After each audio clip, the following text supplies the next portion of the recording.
नई बहू के कढ़ी चावल वर्सेस पुरानी बहू के दाल चावल। पूजा घर में आते ही सोफे पर बैठ जाती है और फोन में कुछ खाने की वीडियोस और फोटो पोस्ट करने लगती है।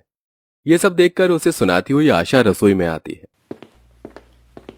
शादी की उम्र हो गई है, ये नहीं कि खाना बनाना सीख लो। रोज चली जाती हो दोस्तों के साथ घूमने, पार्टी करने और ऐसी ऐसी चीजें खाती हो, पोस्ट करती हो जिसका मुझे नाम तक बोलते नहीं बनता।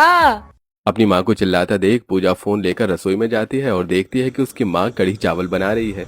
ये देख पूजा अपनी माँ से कहती है, माँ गुस्सा क्यों करती हो? खाना ही तो बनाना है, सीख लूंगी। तुम्हारे हाथों की स्पेशल रेसिपी कढ़ी चावल। अगर मेरी ससुराल वाले हम लोगों की तरह जेंसी टाइप निकले तो उनको वही बनाकर खिलाऊंगी जो मैं खुद खाती हूँ।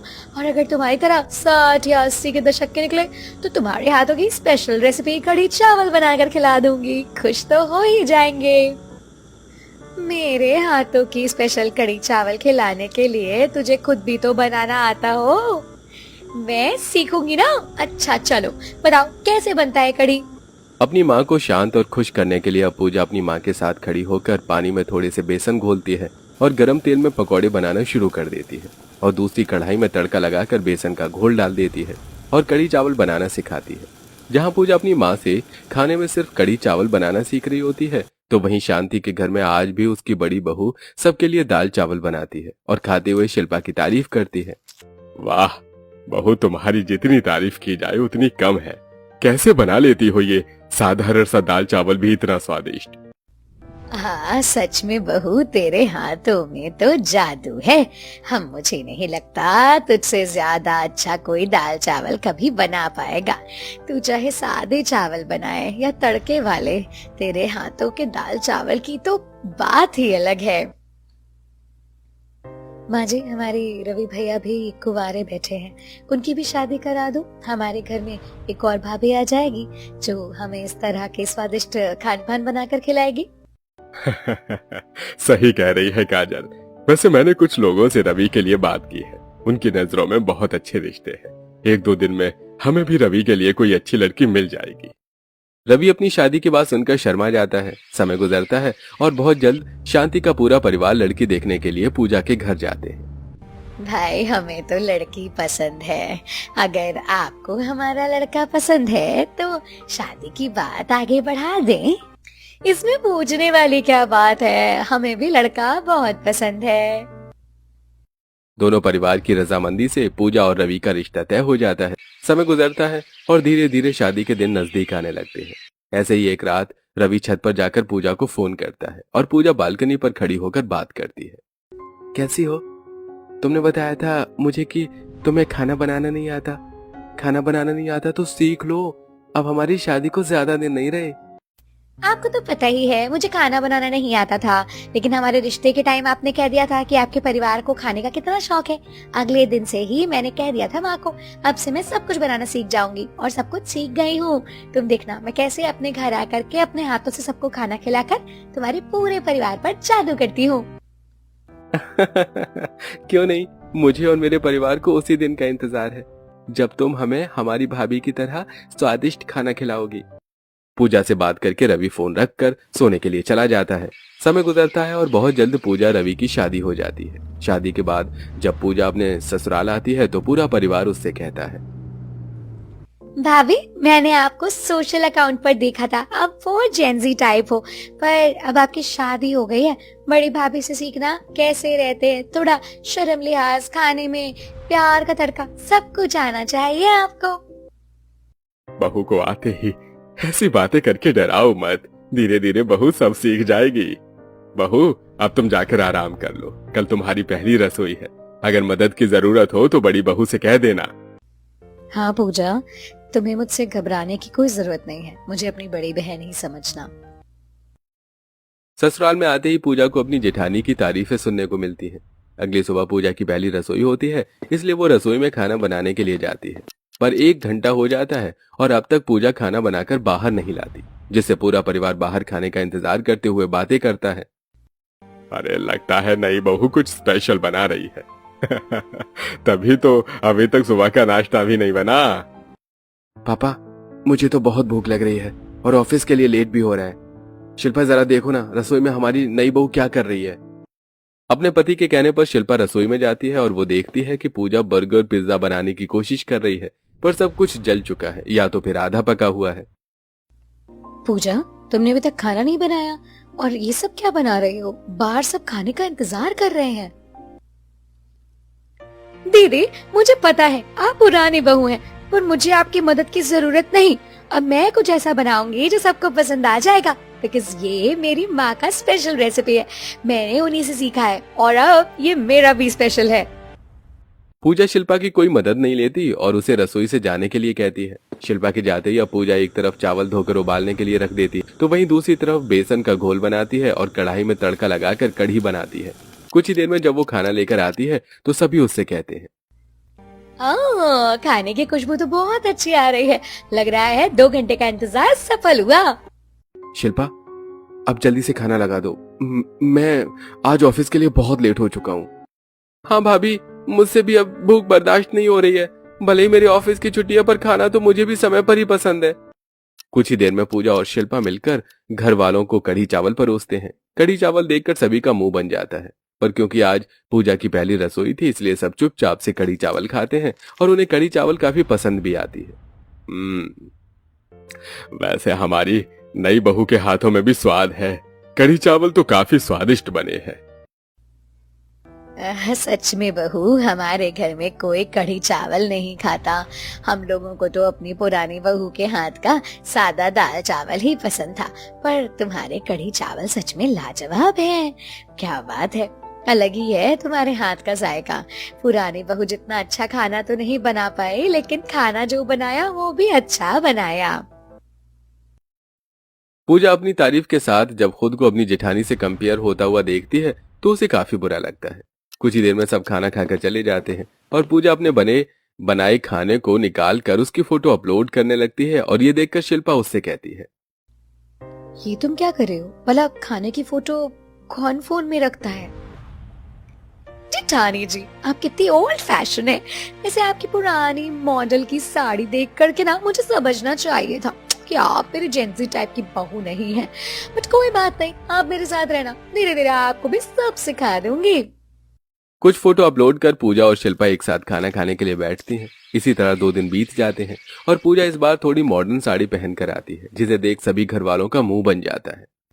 आहा, नहीं बहू, ये तुमने कैसी साड़ी पहनी है? अरे, अगर होता तो मुझसे अच्छा सूट ले लेती। एक बार अपनी जेठानी को देखो, आज तक उसने कभी ऐसे कपड़े नहीं पहने। जाओ, जाकर कपड़े बदल लो। आहा, हमारे घर की बहू ऐसी मॉडर्न साड़ियाँ नहीं पहनती। बहू, हमारे घर में बहू को किसी भी चीज के लिए रोक टोक नहीं है, पर अगर बहू मान मर्यादा में न रहे तो बोलना जरूरी है।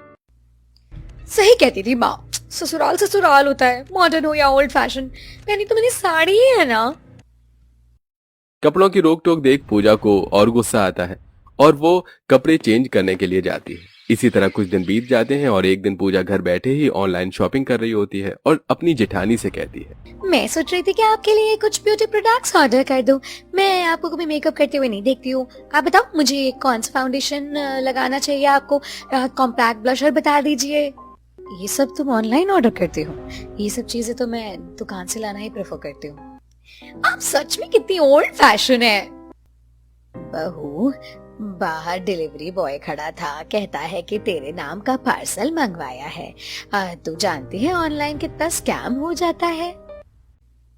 माँ जी, इसमें मेरी कुछ नई ड्रेसेस है, सूट्स एंड साड़ीज, बिल्कुल वैसी जैसी आप लोगों को पसंद है, और कोई ऑनलाइन स्कैम नहीं होता। अपनी साड़ी का मैं ऑनलाइन ही करती हूँ। पूजा, तुम्हारे साथ अगर ऑनलाइन स्कैम नहीं हुआ इसका मतलब ये नहीं है कि ऑनलाइन स्कैम नहीं होता। मैंने देखा है तुम्हें, तुम रात के 1-1 बजे तक फोन चलाती हो। हर वक्त सोशल मीडिया पर एक्टिव रहना भी सही नहीं है। और आपसे कुछ भी लेना हो तो या भाभी के साथ बाहर जाकर ले लेना या माँ के साथ। और शाम को अमित और तेरे ससुर जी भी आते होंगे। अब जल्दी से जाकर के खाना बना ले। पिछले कुछ दिनों से पुरानी बहू ही खाना बना रही है, अब तुझे भी रसोई संभालनी होगी ना। फिर से रसोई का बोझ मेरे सर पर डाल दिया। मुझे तो कढ़ी चावल के अलावा कुछ और आता ही नहीं है। क्या करूं, आज उनके लिए पकौड़े वाली कढ़ी बना दूं तो शायद सब खुश हो जाएंगे। घर वालों की रोक टोक से पूजा परेशान हो जाती है, पर किसी को कुछ नहीं बोलती और खाने की जब जिम्मेदारी उसके सिर आती है तो वो मुंह बनाकर रसोई में जाती है और आज वो पकौड़े वाली कढ़ी और चावल बनाने लगती है, जिसे देख शिल्पा उससे कहती है, ये क्या पूजा, तुमने आज फिर से कढ़ी चावल बना दिया? क्यों दीदी, मैं कढ़ी चावल नहीं बना सकती क्या? आप भी तो रोज रोज दाल चावल बनाते हो। आपके हाथों का दाल चावल तो घर वाले स्वाद लेकर खाते हैं, तो क्या मेरे हाथों का कढ़ी चावल नहीं खा सकते? पूजा की ऐसी बातें सुनकर शिल्पा चुप हो जाती है और कुछ ही देर में जब पूरा परिवार खाने में कढ़ी चावल देखता है तो उन सभी का मुंह बन जाता है। अरे नई बहू, तुम कढ़ी चावल अच्छा बनाती हो, पर हमने तुम्हें बताया था ना, हमारे घर में किसी को भी कढ़ी चावल पसंद नहीं है। आप सब एक बार खाकर तो देखिए, आप लोगों को अच्छा लगेगा। आज मैंने कुछ नए तरीके से कढ़ी बनाई है। आज मैंने पकौड़े वाली कढ़ी चावल बनाए हैं। नॉट बैड भाभी, आपके कढ़ी चावल तो सच में अच्छे हैं, पर मैं तो बड़ी भाभी के हाथ के दाल चावल भी मिस कर रही हूँ। पूजा ससुराल वालों को खुश करने के लिए बड़े ही प्यार से पकौड़े वाली कढ़ी चावल बनाती, पर उसे खाते हुए भी सब उसकी पुरानी बहू से कंपेयर करने लगते, जिसे देख पूजा को बहुत बुरा लगता है। और अगले दिन जब शिल्पा सबके लिए तड़के वाली दाल चावल बनाती है तो सब उसकी तारीफ करते हैं। वाह भाभी, क्या दाल चावल बनाए हैं। एक दिन आपके हाथों का दाल चावल नहीं खाया तो ऐसा लग रहा था जैसे पिछले 6 महीनों से खाना ही नहीं खाया। आज आपके हाथों का दाल चावल खाकर आत्मा को शांति मिल रही है। नहीं बहू, कुछ सीख लो हमारी पुरानी बहू से। तुम भी कढ़ी चावल बहुत अच्छा बनाते हो, पर तुम्हारे कढ़ी चावल में वो बात नहीं जो बड़ी बहू के दाल चावल में है। ये सब देखकर पूजा का मुंह बन जाता है और वो मुंह बनाकर अंदर चली जाती है। अब रात को जब रवि और पूजा एक साथ सो रहे होते हैं तो पूजा बेड पर बैठकर फोन चला रही होती है और रवि उससे कहता है, तुम आखिर इतनी रात तक फोन में करती क्या हो? तुम अभी इसी वक्त सारे अपने सोशल अकाउंट डिलीट करो यार। क्यों करूं? शादी से पहले तुमने खाने की बात करी थी, चूंकि मैंने बनाना भी सीखा। अब वो बात अलग है कि तुम्हें और तुम्हारे घर वालों को अपनी पुरानी बहू के हाथ का दाल चावल पसंद है। मेरे हाथ के कढ़ी चावल पर सब इस तरह से क्यों करते हैं? आप लोगों की हर रोक टोक बर्दाश्त क्यों करूं मैं? अब पूजा के सब्र का बांध टूट जाता है और अब वो अपनी जेठानी से जलने लगती है और अपने पति को भी जवाब दे देती है। ऐसे कुछ दिन बीत जाते हैं और एक दिन पूजा और शिल्पा को शांति कुछ पैसे देती है और बाहर से सामान लाने को कहती है। दोनों ही देवरानी जेठानी एक साथ बाहर जाती है और पूजा सबसे पहले अपनी जेठानी को मॉल ले जाती है। पूजा, तुम तो सब कुछ पैकेट वाला ले रही हो। ये सब बहुत महंगे हैं। कुछ महंगे नहीं है, हाँ अच्छी क्वालिटी के भी तो हैं। खुले सामान सही नहीं होते, इसीलिए मैं ऑनलाइन या तो फिर मॉल से ही सामान लेती हूँ। नहीं पूजा, ये सब बहुत महंगा है। पैसों की इतनी बर्बादी नहीं कर सकती। तुम्हें जो लेना है तुम ले लो, दाल चावल आटा चीनी ये सब मैं बाहर से ही लूंगी। इतना बोलकर शिल्पा कुछ सामान ट्रॉली से निकालकर वापस रख देती है। ये देखकर पूजा को काफी गुस्सा आता है। कुछ ही देर में वो लोग एक बड़ी सी शॉप पर जाते हैं जहां पूजा दुकान वाले को कहकर चीनी, आटा, दाल, चावल, तेल जैसा कुछ सामान लेती है। ये लो बहू, तुम्हारा 2000 का बिल बना है। वैसे ये नई बहू है ना, बहू शांति बहन हमारी ही दुकान से सारे सामान ले जाती है। आज तक किसी भी सामान में कोई शिकायत नहीं मिली। अगर सामान पसंद ना हो तो वापस भी करवा सकती हो। मॉल के सामान की तरह नहीं है, अगर पैकेट फट गया तो वापस नहीं होगा। हाँ अंकल जी, सही कहा आपने, इसीलिए तो मैं अपनी देवरानी को यहाँ लाई हूँ। कुछ ही देर में दोनों बहू घर जाती हैं और अपना अपना हिसाब देती हैं। नहीं बहू, तुम ये क्या फालतू के सामान लाई हो? अरे juice, peanut butter, milk powder, chocolate powder, pasta masala, coffee, ये सब क्या है? इन सब का इस्तेमाल हमारे घर में तो नहीं होता। तू मेरे 3000 बर्बाद कर दी। अपनी जेठानी से कुछ सीखती क्यों नहीं है? हाँ, और हाँ, पिछले कुछ दिनों से बड़ी बहू ही खाना बना रही है। अब 3 दिन तुम खाना बनाओगी। इन लोगों को खर्चा दिख रहा है, अच्छा सामान नहीं। अपने घर वालों की बात सुनकर चिढ़ती हुई पूजा रसोई में जाती है और खुद से कहती है, बस बहुत हो गया। अब ये नई बहू अपने हाथों की ऐसी कड़ी बनाएगी ना, उसमें ऐसा जादू डालेगी खटाई का कि सब पागल हो जाएंगे। फिर मैं देख कैसे लोग अपनी पुरानी बहू के दाल चावल की तारीफ करते हैं। पूजा आज कर दे कमाल। क्योंकि पूजा को और कुछ बनाना नहीं आता था और वो कुछ बनाना सीखना भी नहीं चाहती थी, इसलिए आज वो खट्टी वाले कढ़ी बनाती है जिसमें वो काफी सारी दही इस्तेमाल करती है। साथ ही वो कुछ पालक धोकर बेसन के घोल में काट कर डाल देती है और सबको कढ़ी चावल परोसती है। फिर से कढ़ी चावल देखकर सभी का मुंह उतर जाता है।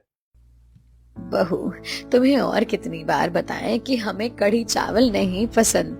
तुम बहुत अच्छी कढ़ी चावल बनाती हो पर हमें नहीं खाना कढ़ी चावल। शांति, लगता है अगर बहू हमें ऐसे ही कढ़ी चावल बनाकर खिलाती रही तो हमें भी कढ़ी चावल खाने की आदत हो जाएगी। आज बहू ने कुछ अलग ही तरह की खट्टी कढ़ी चावल बनाए हैं जो अब तक के हर बार की कढ़ी से काफी अच्छे हैं। पर माफ करना बहू, तुम अब भी हमारी पुरानी बहू के मुकाबले में बहुत पीछे हो। अरे मैं तो कहता हूँ तुम अपनी जिठानी से दाल चावल बनाना सीख जाओ उसकी तरह। मुझे तो कढ़ी चावल पसंद ही नहीं है और खट्टी चीज तो मैं खाता ही नहीं। जानते हो ना आप लोग, मुझे खट्टी चीजों से एलर्जी है। लगता है आज भूखा ही जाना पड़ेगा। आपको भूखे जाने की जरूरत नहीं है। मैंने देखा था कि पूजा कढ़ी में दही मिलाती है, इसीलिए मैंने थोड़े से दाल चावल भी बना दिए। भाभी, जब आप दाल चावल बनाए ही थे तो हम सबको दे भी दो ना। सभी के कहने पर शिल्पा अपने हाथों के बने हुए दाल चावल उन्हें खाने के लिए देती है। ये देखकर पूजा मुंह बनाकर कमरे में चली जाती है। पुरानी है तो क्या, अब मैं भी दिखाती हूँ कब तक ये सब की आंखों का तारा बनी रहती है। अब इसके दाल चावल को मैं खराब करूंगी। जैसे आज सबने इसके दाल चावल खाए ना, एक दिन सब मेरे कढ़ी चावल को छोड़ेंगे नहीं। हाँ, सब मेरी कढ़ी चावल ही खाएंगे, इसका दाल चावल छोड़ करके। पूजा को अब अपनी जेठानी से इतनी नफरत हो जाती है कि वो उसके दाल चावल खराब करने का फैसला करती है। ऐसे ही एक दिन जब शिल्पा रसोई में दाल चावल बनाकर आराम करने जाती है तो सबकी नजरों से छुपाकर पूजा शिल्पा की दाल में ऊपर से ढेर सारा नमक डाल देती है और थोड़े से वेजेस वाले कढ़ी चावल बनाती है। कुछ देर बाद, शिल्पा तुम्हारी तबीयत तो ठीक है? आज तुमने कैसे दाल चावल बनाए हैं? ये दाल तो खाई नहीं जा रही है, कितना नमक है। मुझसे भी दाल चावल नहीं खाए जा रहे, लगता है आज भूखा ही रहना पड़ेगा। मैं जानती हूँ आप लोगों को अपनी नई बहू के हाथों की कढ़ी चावल नहीं पसंद, पर मैंने अपने लिए थोड़े से कढ़ी चावल बनाए थे। अगर दाल चावल खराब हो गए हैं तो आप लोग कढ़ी चावल खा लीजिए। अब जरूरी तो नहीं ना कि इंसान हमेशा अच्छा ही खाना बनाए। सही कह रही है नई बहू, अब इस दाल को खाने से अच्छा है कि हम कढ़ी चावल ही खा ले। अब पूरा परिवार पूजा के हाथों की बनी कढ़ी चावल खाता है और ये देखकर पूजा को काफी अच्छा लगता है। अब जैसे जैसे समय गुजरता है वैसे वैसे पूजा आए दिन अपनी जेठानी का खाना खराब करती है। ऐसे ही एक दिन खाना बनाकर शिल्पा अपने कमरे में आराम करने जाती है और शांति काजल के साथ बात करती हुई रसोई में आ रही होती है। तभी वो लोग देखते हैं कि पूजा रसोई में खड़ी है और दाल का गैस चालू कर खुद से बात कर रही है। बहुत खा लिए घर वालों ने तेज नमक मसाले वाली दाल और किरकिरी चावल। आज उन्हें मिलेगी चली हुई दाल। इतना कहकर पूजा चली जाती है और पूजा का ये रूप देखकर शांति और काजल हैरान हो जाते हैं। कुछ देर में पूरा परिवार खाने के लिए बैठता है और आज वो लोग शांति से दाल चावल खाते हैं। ये देख पूजा काफी हैरान होती है और वो भी घर वालों के साथ खाने के लिए बैठ जाती है और खाने में कमी निकालती है। जेठानी जी, आप तो बहुत अच्छा खाना बनाते हैं। मुझे बोलना नहीं चाहिए पर माँ जी, आपको नहीं लगता कि दाल शायद जल गई है? नहीं बहू, पुरानी बहू की दाल नहीं बल्कि तुम्हारे इरादे जल गए हैं। तुमने पुरानी बहू की दाल जलाने के लिए गैस तो चालू कर दिया और खुद आराम करने चली गई, पर मैंने और काजल ने तुम्हारा असली रूप देख लिया था। अब शांति सभी घर वालों को पूरा सच बताती है, जिस पर शिल्पा पूजा से कहती है, मैं समझ सकती हूँ पूजा कि हमेशा मेरी तारीफ सुन के तुम्हें बुरा लगता है। मैं ये भी जानती हूँ कि तुम्हें कढ़ी चावल के अलावा और कुछ बनाना नहीं आता। बस मैं ये चाहती थी कि तुम मेरे साथ रहो, तुम मुझसे बातें शेयर करो।